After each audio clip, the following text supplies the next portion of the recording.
নারায়ে তাকবীর, নারায়ে রিসালাত, নারায়ে গাউসিয়া, আল্লাহ আল্লাহ, নারায়ে তাকবীর, নারায়ে রিসালাত, নারায়ে গাউসিয়া, আল্লাহ আল্লাহ।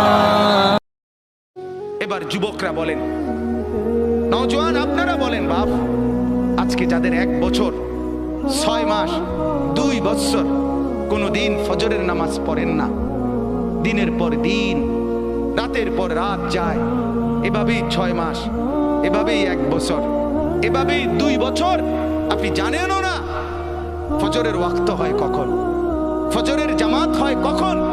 মেরে মোহতারাম, আমার ভাই, আমার বন্ধু, বলো তুমি যে কোনোদিন ফজরের নামাজ পড়লা না, তোমার গন্তব্য কোন দিকে যাচ্ছে? কোন দিকে যাচ্ছে বলেন? আপনার পরিণতি কোন দিকে যাচ্ছে? আপনি আল্লাহকে ভুলে গেছেন যে কতদিন হয়? আপনি যে আখিরাতকে ভুলে গেছেন এটা আজ কতদিন? আপনি যে কবর ভুলে গেছেন এটা আজ কতদিন? আপনার যে মালিকের কথা মনে হয় না সেটা আজ কতদিন? গোটা পৃথিবী দেখছে, আপনারাও দেখছেন।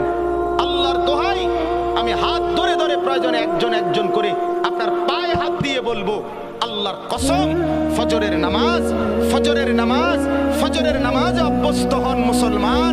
এটা আমরা আগেও বলছি বারবার।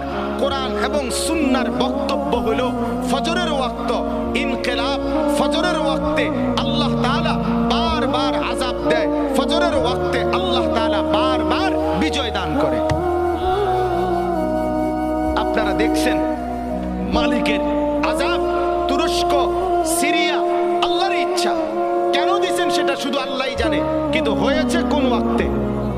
ফজরের, ফজরের ভোর 4:15 বাজে, মাটির সাথে মিশে গেছে, আস্থা বাড়ি ধ্বংসস্তূপ হয়ে গেছে, গোটা পৃথিবী কাঁপতেছে, গোটা পৃথিবী সমবেদনা জানাইছে, গোটা পৃথিবী মর্মাহত হইছে। কিন্তু ফজরের ওয়াক্ত এই কোরআনে আছে দোস্ত, কওমে লূত, লূত আলাইহিস সালামের কওম একটি জাতি যারা পুরুষে পুরুষে অপকর্ম করত, নাউজুবিল্লাহ। আল্লাহ তাআলা এই কঠিন অপরাধের কারণে তাদেরকে জীবন্ত উল্টাইয়া 7 তবক জমিনের নিচের মাটি উপরে তুলে তাদেরকে জিন্দা মাটির নিচে দাফন করে দিছে, পাথরের বৃষ্টি বর্ষণ করে ধ্বংস করে দিছে। 2, কওমে আদ, এই কোরআনে আছে একটি জাতি, হুদ আলাইহিস সালামের কওম, তাদেরকে আল্লাহ তাআলা নাফরমানির কারণে, পাপের কারণে 7 দিন এক টানা 7 রাত 8 দিন ঝড়ো বৃষ্টি দিয়ে, বাতাস দিয়ে, ঝড়ো হাওয়া দিয়ে আল্লাহ ধ্বংস করে দিছে, দুধের বাচ্চাটা সহ। 3 নাম্বার, এই কোরআনে আছে একটি জাতি, কওমে সামুদ, সামুদ জাতি, সালেহ আলাইহিস সালামের কওম, আল্লাহ তাআলা তাদেরকে নাফরমানির কারণে ফেরেশতার একটা বিকট চিৎকার দিয়ে একেবারে ধ্বংস করে দিয়েছে। 4 নাম্বার, আল্লাহ তাআলা কওমে শুআইব, শুআইব আলাইহিস সালামের কওম, মুসা নবীর শ্বশুর, ওই নাফরমান জাতি, নাফরমানির কারণে আল্লাহ ফেরেশতার বিকট চিৎকার দিয়ে ধ্বংস করে দিছে। আল্লাহর কসম, কোরআনে আছে এই 4টা সম্প্রদায়, কওমে লূত, কওমে আদ, কওমে শুআইব, কওমে সালেহ, মানে কওমে সামুদ যেটাকে বলে, এই 4